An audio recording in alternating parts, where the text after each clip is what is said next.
I mean, what's the alternative solution there, right? So you sit in a victimhood mentality, and then what? You're going to live your life like that. So you got born in circumstances that aren't great. Your environment isn't great. Ultimately, hopefully, the environment around you shifts for the positive, and based on historical precedent up until now, we are moving up. Everything is improving for all of us, even though we tend to forget that. You might still end up in a tricky situation where really bad stuff happened to you, but do you want to just live out the next 60 years staying in that spot? And I'm not saying it's easy, right? I'm not negating that. I'm not saying that trauma doesn't exist, or that it 100% exists and we need to be working with it. The focus here is on trying to get people to realize that they can move out of it. What if the biggest barrier to fulfillment wasn't stress or failure, but stagnation? In today's episode, I sit down with Dr. Joep van Agteren, a psychologist and mental health researcher, to explore the concept of languishing, a state of feeling stuck, joyless, and disconnected from growth. Studies show that 1 in 5 people are languishing, meaning they're not clinically depressed, but they're struggling with a lack of meaning, motivation, and fulfillment. Dr. Joep has spent years studying mental well-being and developing science-backed strategies to help people move from stagnation to a life filled with purpose and growth. We discuss why so many people feel like they're just going through the motions, the hidden costs of languishing, and the simple and practical changes that can lead to meaning, connection, and forward momentum in your life. If you've ever felt like you're stuck in life, this conversation will give you the tools to take action, starting today. Welcome to Move Your Mind, where we uncover why you are holding yourself back from getting the life you want and what to do about it. With the help from high-achieving guests and experts in behavioural science, personal development, and the health and wellness space. Join us if you're ready to move out of your own way toward your ideal self. I'm your host, Nick Brax, and I've been working in the health and wellness space for the last 15 years, helping people find direction and gain the courage to take control of their life. My mission is simple: to help you learn everything that I wish I knew, so you can become your ideal self. Lacking guidance, I spent the majority of my youth feeling lost and disempowered, which led to depression, anxiety, low self-esteem, and substance abuse. Looking back, I didn't have the vocabulary to communicate what I was experiencing.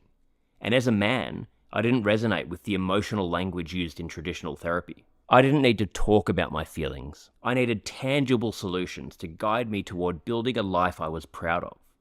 If you can relate, then this podcast is for you. In this episode, we discuss how to move from stagnation to fulfillment. If you're ready to take action and build a stronger mindset, then keep listening. Joep, super nice to meet you, mate. Thank you for making the time to come and have this chat today. Yeah, great to be here and have a chat about mental health, well-being, anything to make the mind tick a bit better.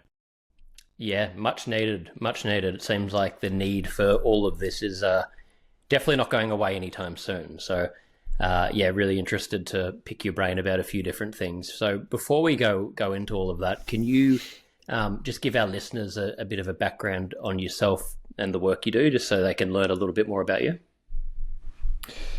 Yeah, and I'll keep it quite brief.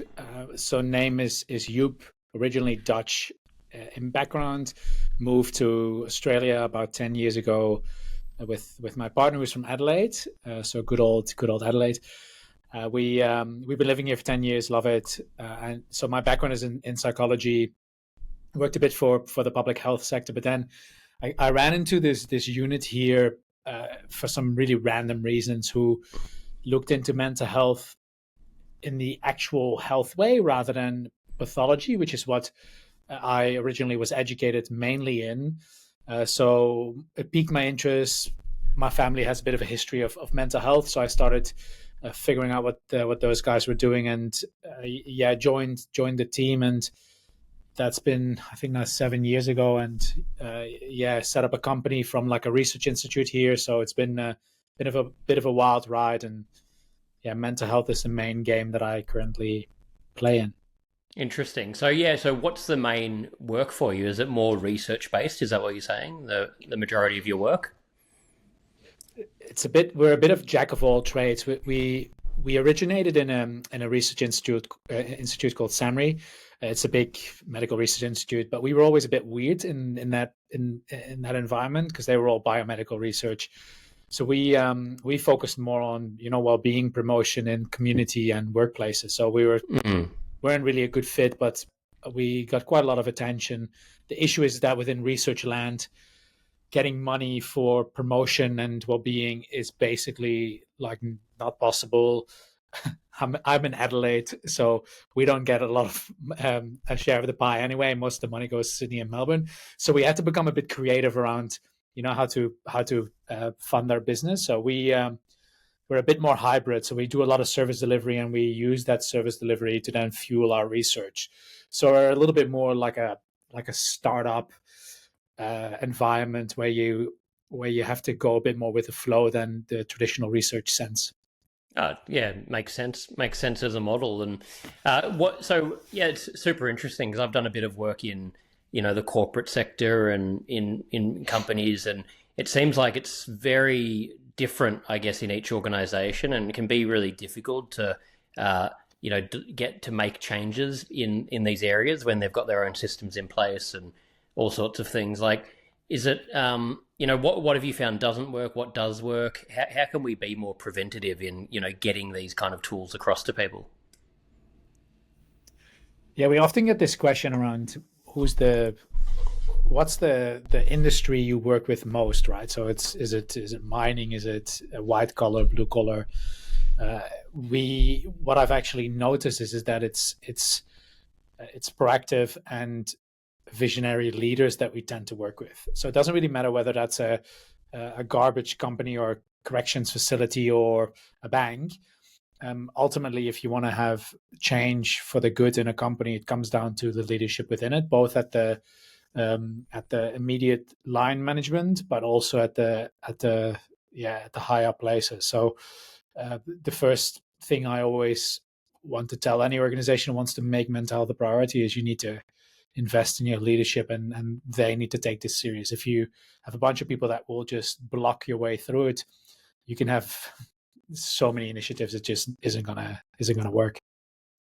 That makes a lot of sense. Yeah, exactly. Because you could have great initiatives, but if the leaders aren't on board, it's going to sort of fall by the wayside very quickly. No one's going to be reinforcing that, and they're not going to have that information that within their leadership. So, yeah, that makes a lot of sense. Is it hard to get leaders to come on board for these different ideas, or does that sort of vary as well from company to company? It does vary from company to company, but generally leaders are pretty on board with this messaging. This stuff isn't rocket science, right? You'd know this is if you feel better on a day to day, you're gonna make less mistakes. You're gonna be more productive. You're gonna be a better colleague. So you're more interested in having a chat and a yarn about how the life of the people you spent 30% of your life with is going. So they see this. They might differ in the way you go about approaching it, but particularly in Australia, I've been pleasantly surprised by leadership. It's just that sometimes the ultimate decision makers are have different priorities, and they then need to be convinced of it. But when you get a leadership group in the room and you really start pressing them, most people will follow suit quite fast. I'm not sure if you know the same. You said you were in New York, right? Is it the same in the US? Yeah, it's interesting. I think what I've noticed coming over here is Australia is so much more advanced in what we're doing for mental health, and Hmm. they're they're sort of more reactive over here. It's still the conversation's becoming bigger, but in companies, it's a long way behind. It really highlights, I guess, how you know how much of a leader Australia's become. I think one of the world leaders really with what we're doing to try and make change in this area. That's what I've noticed over here. Interesting. Yeah, yeah. That's great to hear for Australia. I'm noticing a little bit of like a maybe a pendulum swing here. So there's a bit more focus on reactive risk-based approaches, which most probably was due to come in, but I hope it's not going to overcorrect too much. So I hope that we kind of land in a nice middle where we realize that proactive activities and investment is still important rather than just focusing on risk. But yeah, keen to hear any of your observations if you've noticed that in your conversations. Well, I just think in general, we need so much more preventative, services out there and education in that, and we don't have enough. I think the reactive stuff's obviously essential because we have to be able to service that, but I think the Australian government's not spending enough money on preventative measures. I think education's a huge part. Obviously, in schooling, some things are happening, but I think realistically, it needs a gigantic overhaul and huge amounts of money spent. And until something drastic happens, I don't think big change will happen. I think it'll be tiny bits of change, but because and it's not an easy task, but I think it really would take a huge amount to change that. And a lot of it's not crazy things like what you're saying. I guess, I want to ask you about that side of it. But, from what I've learned and with my company, Move Your Mind, it's all, I'm not from a psychology base, it's more awareness, but then actual preventative tools, mainly using, accountability, fitness, simple, holistic daily lifestyle things that you can do. I know for myself, I've suffered from anxiety, depression, a whole lot of things, seen so many psychologists, got to understand a lot of things, but really the things that made the change for me were going and building a routine, getting up every morning at the same time, exercising, eating the right foods, having the right people around me, doing all these different things. And the sort of more experience you get with that, when you feel something's off, like now if I feel mentally off, I'll pause and I'll think, okay, how much sleep did I get last night? What did I do today? And I'll be, and normally there'll be something missing, and I'll be like, okay, you know what? I'm not going to think about this until I go and do blah, blah, blah. I come back and I'm like, oh, I feel good again. I'm clear. So not that that's always, where the problem's coming from, but I think so many problems in the world would be, alleviated if we were taught how to do the right things, had that accountability, etc. But obviously it's a bigger thing to fix than it sounds. It's not a simple thing. But yeah, I'm completely with you. But it kind of also is. It's like getting the basics right, and I don't understand why this isn't getting enough airtime in most conversations, right? So when we talk about mental health, I mean, I'm a psychologist from background, but I'm not a treating clinical psychologist. And often when you talk about mental health and you go into forums where more clinically oriented people are, there's a lot of focus on protecting the patch. And I think that's important when it comes to clinical diagnoses, but the area that we, for example, focus on, like languishing and poor well-being, there's literally no reason why a clinical psychologist would even want to go there when we talk about promotion of that on the general population level. Like boosting well-being and meaning and purpose and connection and stuff with people who are your clients makes sense. That's just integrated holistic care. But for a lot of people, you should not even want to go there. You're specialized in a specific area. The things that you're talking about are general life skill. It has nothing to do with any illness or pathology. It's general life skill that we all ought to have been taught in various life stages, which currently is just not done systematically. Like if you have good parents, good teachers, good community, and you're lucky, you might end up with those learnings, but it's not explicit. And that's really where I think we can make quite a lot of big changes very fast. Exactly. Exactly. And, as you're saying, if you have all of these things, but how often is that actually going to be the case? And you might have a couple of them, but, I think very rarely are we going to actually have all of that education, and we're probably going to need to, our parents didn't get taught a lot of this stuff. So it's so true. And that's what I found really difficult, for a while with the work I was doing in mental health, because I fell into it. I was doing awareness work, public speaking, and then I started doing more the holistic stuff I'm doing. But because it was sort of at the beginning under the framework of helping in mental health, it wasn't coming across in the right way. So I had to sort of go and completely rebrand everything, sort of like what you're saying, more into not using the word mental health for anything. This is about empowerment. This is about fitness, exercise, looking after yourself. The byproduct is your mental health. But I had to like that. It was sort of getting in the way of getting this across because I was then competing with all of these, psychology-based organizations. So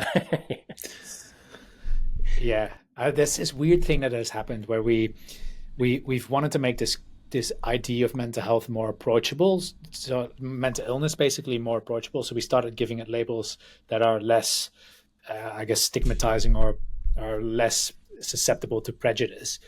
But the real negative consequence in my mind that we've introduced with that is that we have basically pushed everybody else aside, and we've had to come up with different language to make the idea of mental health still resonate with them. So you have to go to mental fitness or mental well-being or positive mental health or whatever you want to come up with, because we're playing these like fun little language games without actually having a proper conversation to say, psychologist, do you need to be, is it your best place to be playing in this space, or are you actually qualified better or educated better to be dealing with a specific subset of problems that could be better dealt with by you compared to someone who should be promoting mental health in the general public?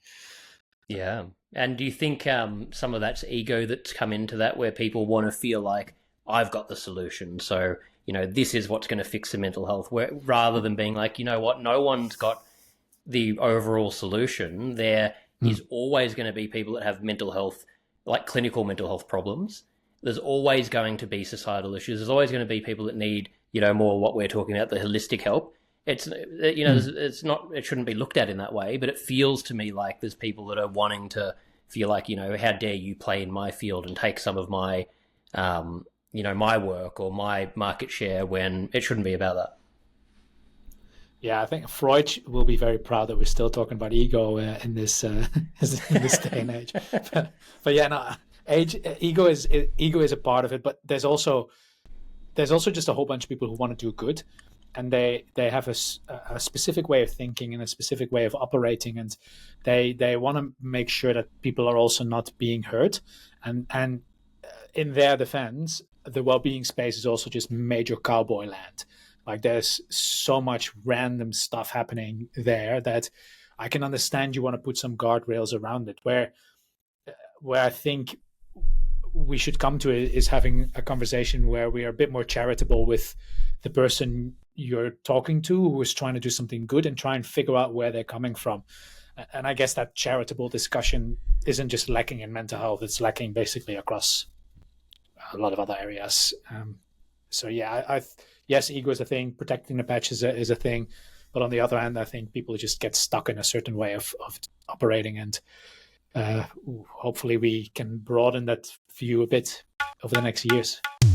You're looking to make a change, to lose weight, to get toned, to gain self-confidence, all in just 24 minutes a day, then go no further.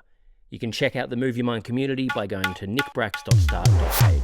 Yeah, because that's like such a big point of it, that we're in a world now where there's information overload.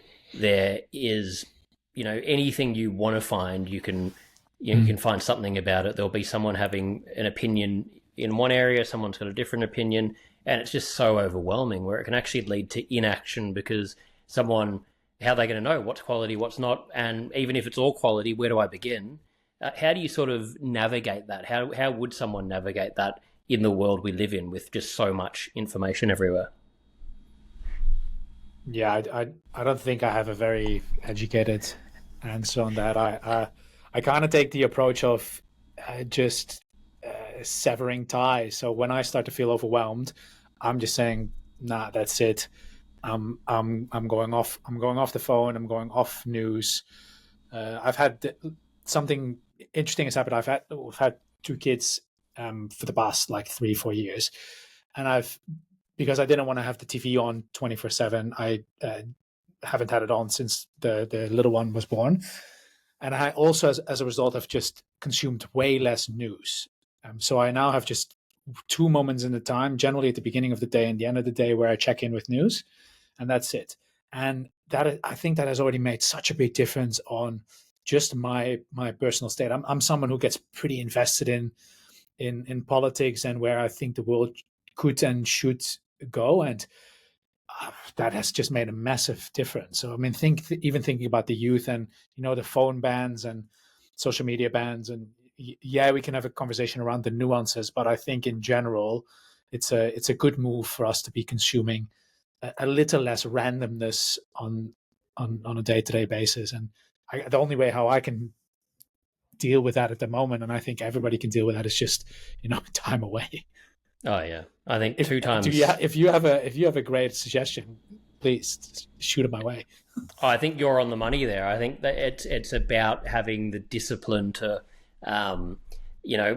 control how much you consume, because that's not going to go away. And technology is only getting more sort of insane. AI is only going to get more advanced. We're only going to have better algorithms sending us more tailored information. So this stuff's never, well, in the short term, it's not going to go away. So I think that is the way. You got to monitor what you take in, and just be very conscious of it, and be conscious of what this does to our brain and how to use this stuff in a positive way. And it's still like the Wild West, I guess, with just it's still relatively new and it hasn't been around for that long. So we're still learning how to use it, and that's what does scare me. Like, what's going to happen to these kids that are growing up with this stuff? I think it really would be positive if they are able to control to a degree how much exposure you have, until you can learn to be more healthy with how you use how you consume information. But yeah, it's a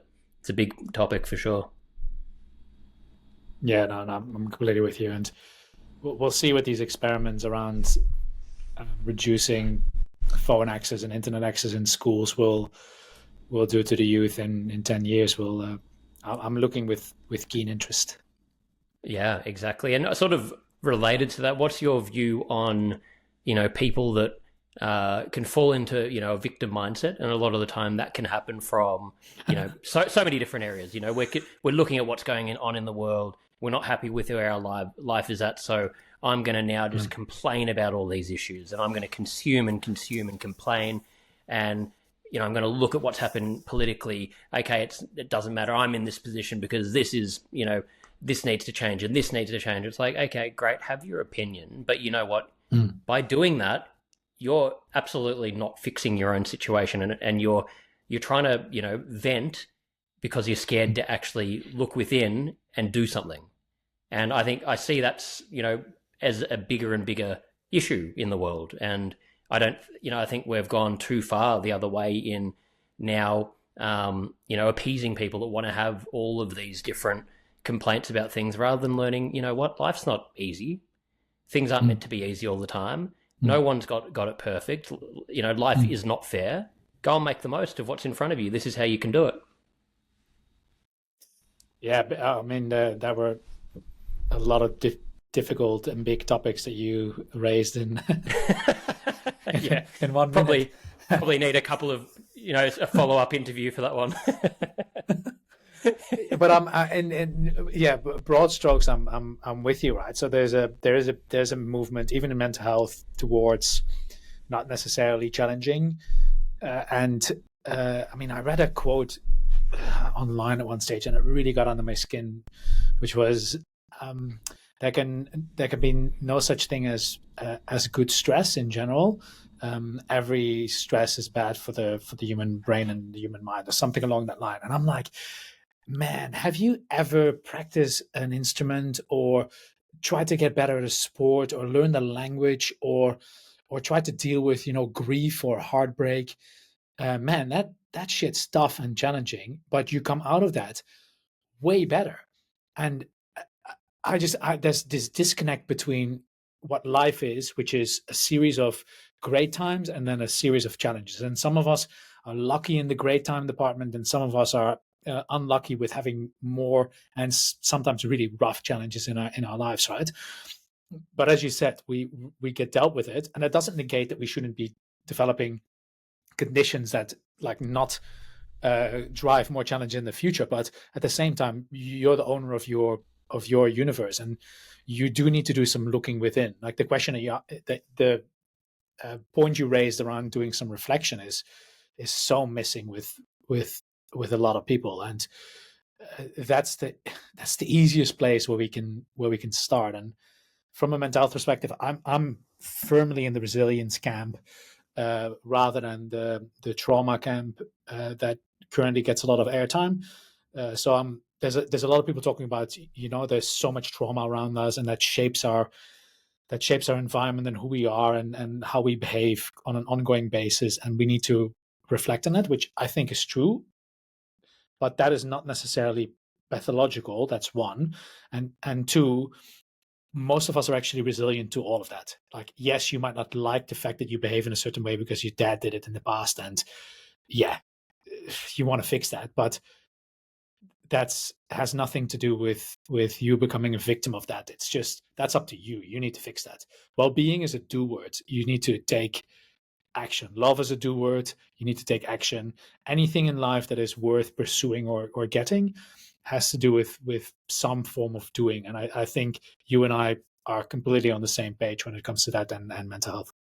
Absolutely. No, couldn't agree more. And that's the thing. And I think, obviously if there's trauma, you could try and understand it. But I think when you go too far, and like you're talking about there, if you're giving so much airtime to your trauma, you're sometimes probably making a problem out of something that didn't even need to be a problem for you in the first place. Like, you're making it into a bigger problem because you're buying back into it. So it's sort of, such a fine line. But I think the end of the day, we need to just take more action and look at life as in, bad things are going to happen. We are going to fail at things. We are going to have hard things happen. And you know what? Who the hell would want a life where you did not have that happen? Because where's the meaning? Where's the learning? You learn so much more from that. That's how you grow. So why not equip people with the understanding that, no, life will be hard. Bad things will happen. We're going to teach you how to work through that. And that's how you're going to become the person that, you can look in the mirror and actually like what you see in front of you, and, like, have meaning in so many other things. So, yeah, I think it's so important. Yeah, and that because I mean, what's the alternative solution there, right? So you sit in a victimhood mentality, and then what? You're going to live your life like that. So you got born in circumstances that aren't great. Your environment isn't great. Ultimately, hopefully, the environment around you shifts for the positive, and based on historical precedent up until now, we are moving up. Everything is improving for all of us, even though we tend to forget that. You might still end up in a tricky situation where really bad stuff happened to you, but do you want to just live out the next 60 years staying in that spot? And I'm not saying it's easy, right? I'm also not. I'm not negating that. I'm not saying that trauma doesn't exist, or that it 100% exists and we need to be working with it. The focus here is on trying to get people to realize that they can move out of it, and that's one of the things that attracted me in our focus of mental health, is what positive and adaptive states can be built within people so they can manage these tougher times, but also actually develop that sense of meaning that you're talking about, right? Develop a bit more joy in life and a bit more forward energy, because what we're focusing on in our work right now is this languishing topic, right? So people who aren't happy with where they are at, where their life is at, who aren't really experiencing a sense of growth or forward energy. And we feel like that's a bit of an under highlighted area that an individual like you and I can make quite a lot of positive change in ourselves. Are you interested in joining a community of like-minded people who are on the same journey as you are? Even though you're the one that needs to do the work, you don't have to go it alone. You can find all of the information at nickbrax.start.page. Yeah, well, when I was reading the notes for this, I was shocked with, what it said about the languishing with, I mean, you can tell me, but I read something like it was, you were saying 1 in 5 Australians, I think, are suffering from just feeling joyless and whatever else it was. Yeah, can you tell me a bit more about that? Because I was pretty shocked when I read that. Yeah, so we did a big study. We've been doing this study for about 5 years, and we measured generally indicators of well-being, so in a scientific way. So there's scales to be doing this, and then we also measured distress, so symptoms of depression and anxiety, for example. And then we wanted to look at, okay, if we look at people who struggle with like a sense of meaning or a sense of connection or a sense of growth, so the people that are feeling stuck, right? They're not living a good life. Um, what can we how can we split them from the symptoms of illness? So if I get someone to do a depression measure or an anxiety measure, and I take out everybody who has those symptoms, how many people do I get left with at the end who are still struggling with a lack of meaning or a lack of connection or optimism or autonomy? It's one in five. And other studies back this up globally. So sometimes it normally ranges between a 20 and 30%, but it's pretty massive. And they are very different indicators than, for example, your indicators of depression and anxiety, where we have quite ready-made support systems in place. But if we have one in five people in the workplace or in community that are just feeling pretty average, basically for all the time, in different areas that aren't being addressed with therapy, we have a pretty big problem on our hand. And it's so easy to find someone in your own personal group that you can identify that feels like this. I can name you at least 5 to 10 from my personal circle that are in this specific space outside of whatever mental health problems they might be dealing with.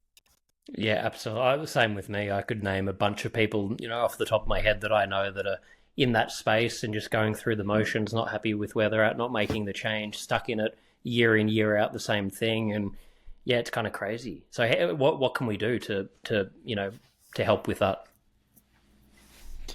Yeah, this is the cool part. So we've been studying weed, as in the global literature has been studying this already for 4 decades. So they just haven't. They kind of brought in a bit of a marketing problem. So we focused all of our efforts on what it means to have high well-being, right? And we kind of forgot what it means if you don't have that.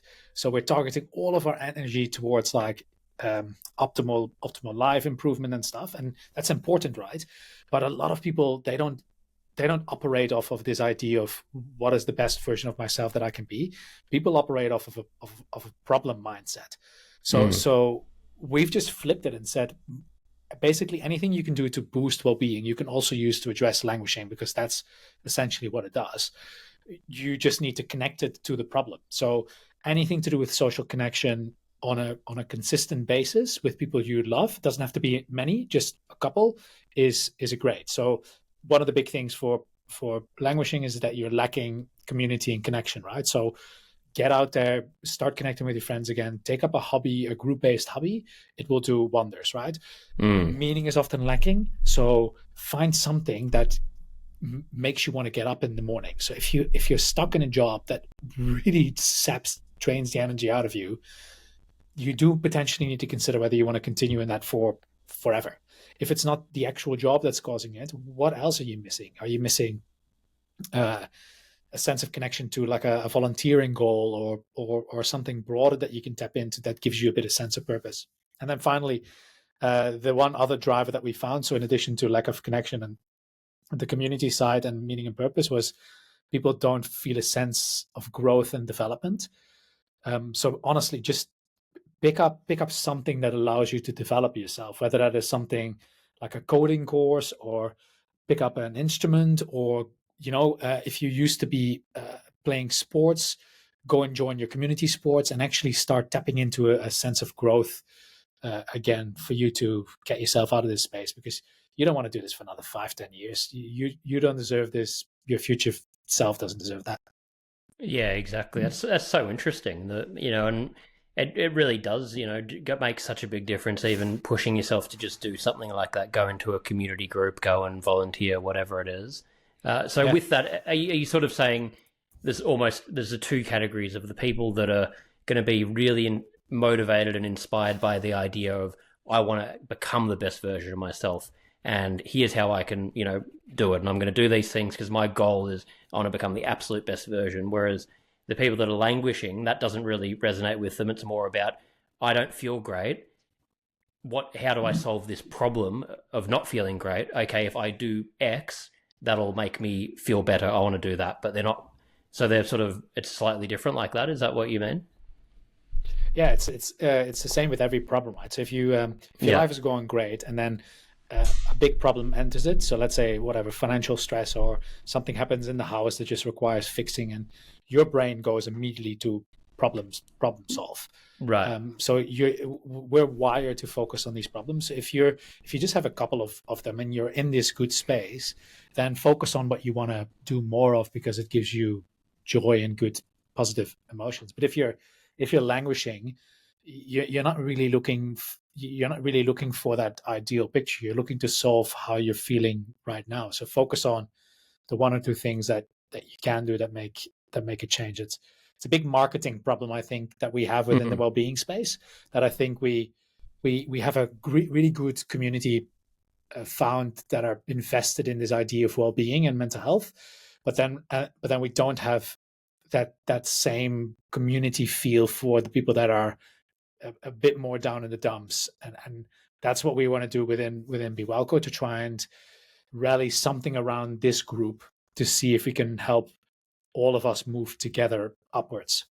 I love that. Yeah, I think that would be, so important as we're saying, it's obviously we all know people that are in this category and can't do enough to, support that. And life's too short to stay stuck, not Yeah. feeling joy, not feeling it's very short, you want to like try and fix that and, get the most out of it. It's just like a sad way to live. So yeah, the more we can do, the better.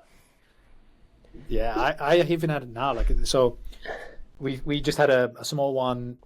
He's now almost 3 months, and that's a major life disruptor, right? So we have a toddler and a small one trying to figure that all out. It's like, who knows how we're doing it, but but generally, what I've just noticed over the past period is that I've just not given myself enough time to have joy or to just have downtime, and I'm just noticing that I'm missing it. So we just did a program here with our clients, and I sometimes do the exercise while other people are also doing it, and I just noticed myself that I was just not bumming myself up. I just noticed that I was not having as much laughter as I would normally have.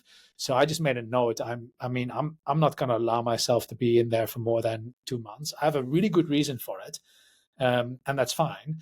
But until here and no further, and that's up to me. I need to make that change. Otherwise, it won't make it. And we're quite fortunate that in Australia, at least, there's a lot of organizations that are investing in their people, and they're trying to give people the skills that we potentially should teach when they're in school or when they're young.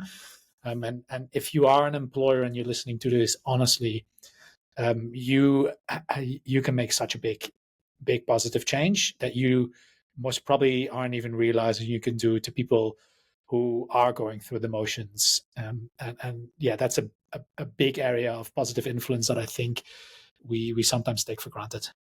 Oh, massively, mate. Yeah, no, I think it's like, yeah, such a huge thing. So important. I love everything you're talking about here, and we finish every episode with 5 closing questions, which I'll go into in a second. Yep. Before I do that, final question for you, like for a lot of our listeners, are people that are feeling stuck. They want to make a change, but they don't know exactly what to do about that. Whether that's stuck in terms of their mental health, in terms of wanting to change jobs, starting a business, whatever it is. What would be a good first step? What would you say to anyone listening that just is afraid to go and make a change, but they know they really want to? What could they do as a first step? Hey guys, if you're enjoying this podcast, please click the subscribe button, leave a like or comment, share with your friends, and follow me on Instagram at NickBrax. I really appreciate your ongoing support. Just start super small.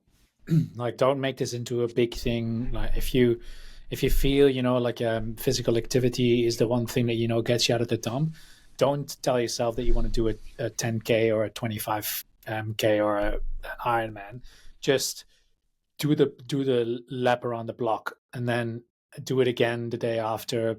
Put a small little reminder out there to help you get going, but just start small.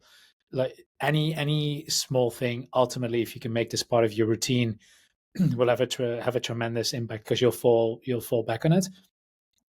And yeah, try and connect with something that you know gives you joy. Don't try and do something that's too difficult or you have no idea of, because it will be challenging, and your ability to get something immediately gratifying from it will be delayed, which makes it more difficult to get there. So do something that you know gives you an immediate boost, uh, because ultimately we're still animals and we need that reward. And if you're in a bit of a bad place, that reward counts for much more, because it might mean the difference between you doing a little bit more or not doing anything at all.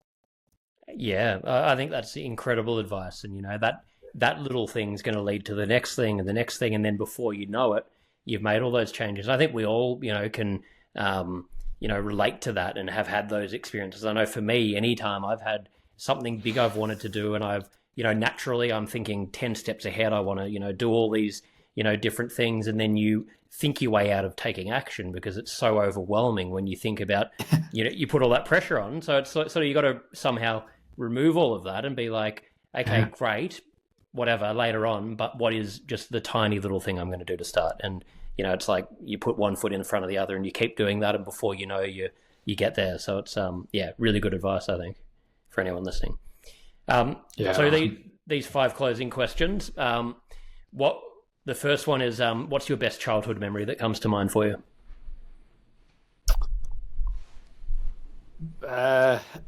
Being able to just play freely. I lived in a little, just a normal town, like, I don't know, 30,000 people. But we had a park very close to us. We could just go out, play soccer, football, be in the bushes in summer, be able to just go outside. I'm from the Netherlands, so we cycled everywhere, even if it was like pissing down with rain. And they're the fondest things that I have from my childhood, being able to freely play. And if that's something we can bring back a little bit more, I think it will make a massive difference for future generations, and allowing people to be able to go to parks. And I think this is a problem in New York, but it's definitely a problem here in Australia. We've really designed these cities for cars, and if we can just make a little bit more infrastructure for people to go to a community park and just let the kids play without needing to put a massive fence around it, it will be it will bring them close to what I had as one of my biggest fondest memories of my childhood. Yeah, massively. Like I'm smiling while you're saying that, because same with me. I'm, very lucky. Grew up in Melbourne, in a suburb where parks everywhere, and I'd be, catching up with friends, kicking the football, doing whatever. And a lot of the time, a lot of kids don't have that anymore, and especially with technology now as well, with, it's sort of a different thing. So I think it's a fortunate thing. If, I think it's an amazing thing and such an important thing as a kid to have. So the more we can bring back that, the better, for sure. What would you say your personal definition of happiness is? Yes, I will immediately go to being satisfied and content with life. So being serene and calm. So I don't aspire to the happiness as in a lot of high positive emotions and feeling joy all the time. That's not really how I view it. Is if I can do something meaningful in the world and I can be present with my family, have a content life that allows me to do the things I want to do. So there's still some luxury involved. Um, that's my idea of happiness, just contentment and being calm and serene, in my thoughts and in the way I behave with the people I love. Yeah, love it. What would you say is the biggest current burden on mental health in society?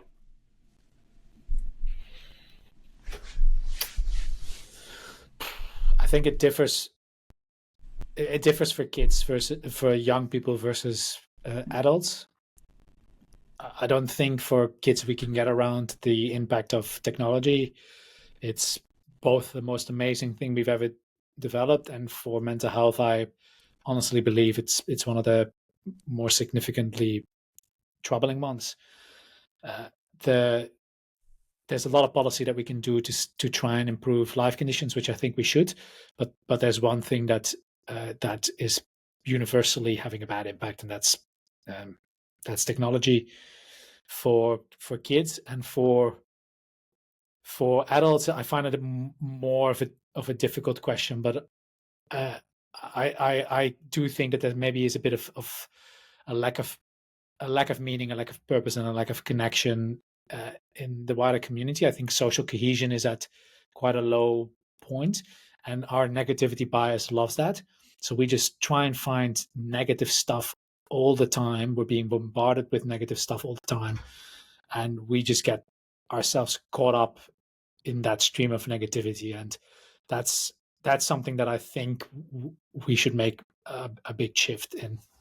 That's so interesting. And yeah, that goes back to, what you're saying earlier about when we're talking about, limiting how much media and news and everything, and media is always going to be tailoring towards our fears and negativity, because that's what gets people, emotionally invested and listening. So yeah, just taking more control yourself of limiting how much you sort of allow yourself to consume, all that kind of stuff. So yeah, and check yourself, right? So if you're noticing that you're going into a negative spiral, just ask yourself whether that's just the BS that your brain is giving you, and just ask, are they actually the facts, or are you just buying into your own drama at the moment? So there's a lot of negativity. See the negativity for what it is, and then you need to make the choice whether you want to engage with that negativity or whether you want to bring a bit of yin to the yang. Totally, 100%. So 2 more here. If you could give one piece of advice to your 18-year-old self, what would that be? Yeah, I've been kind of thinking about this one for a random reason, and I actually don't really know. I think what I would the one thing I would tell is not do the same thing as what I've done, but like enjoy life as you did. Just take it as it comes. Sometimes slow down a little bit more than what you've done, but just enjoy. I've had a life where there's been enough challenges, but there's also been enough highlights. And from the 18 years onwards, there's been definitely more positives than negatives. And I would just tell my 18-year-old self, just enjoy. Like, you live once, just enjoy. It goes quick, yeah. So it goes. Make the most of it every stage. 20 years on, and it's dang. Seems to speed up every year, doesn't it? It's like, yeah, it's crazy, too fast. So, final one. What are you most proud of? I think my life in general. I'm very happy with where I'm at. I have a very loving family. I have a very loving family here and at home. My partner is great. Kids are great. I have a job that I absolutely love to do, which for me, sometimes it's a grind and it's a struggle, and that's fine, but it just gives me so much purpose. I'm just very proud of the hard work that got me here, and I currently wouldn't want it to have it any other way. A great place to be in. So, no, I love that, mate, and thank you for making the time on here. And final thing, where can our listeners go if they want to learn more about you or the work you're doing, etc.? Where can I send them? Yeah, you just Google us on find us on socials. Be Well Co. So Be Well Co. It's a little clover looking logo. We're going to try and pump out a little bit more scientific-y well-being content over the next period. So if this is something you like, just follow us there. But before you go off, I'd like to do the counter to you. What's the thing you're most proud of in your life? Oh, tricky. It's always hard. I haven't had a guest throw it back on me, so you've caught me off guard here, mate. It's always hard to, think of something you're proud of, but I'd probably say it would be just being true to myself and, finding a path through all the ups and downs that have happened where I truly am, being authentic to what I really wanted to, do, and have found something that fulfills me. And I guess having the feeling that, I wouldn't say everything's perfect in my life and there's things I want and that haven't gone right, but I couldn't imagine any other path I'd rather be on. So I'm sort of proud to, have stayed true to myself to get into that position and, do that despite everything else. Yeah, I mean, that's one of the things for well-being, staying true to yourself. So values-based living, honestly, just do it. You know when you're not living in line with your values, your body will tell you.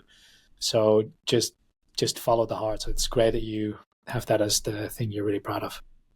Definitely, mate. Well, you can feel it in your gut, can't you, when it's not right? We all know that feeling, like you're saying. So definitely. So good. I'm glad you threw that back on me. No one's done that. So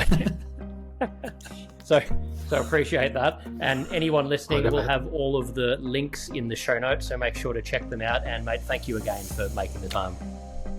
No worries. Thanks, mate. Thank you, Dr. Joep van Agteren, for joining me today and offering your insight. And thank you for listening. I'd love to hear your thoughts on the episode and any suggestions for topics you'd like to hear about. Feel free to just leave a comment or send me a DM. Your feedback's always appreciated. Please don't forget to click the subscribe button, leave a like or comment, share with your friends, and follow me on Instagram. It really makes a difference. Thank you so much.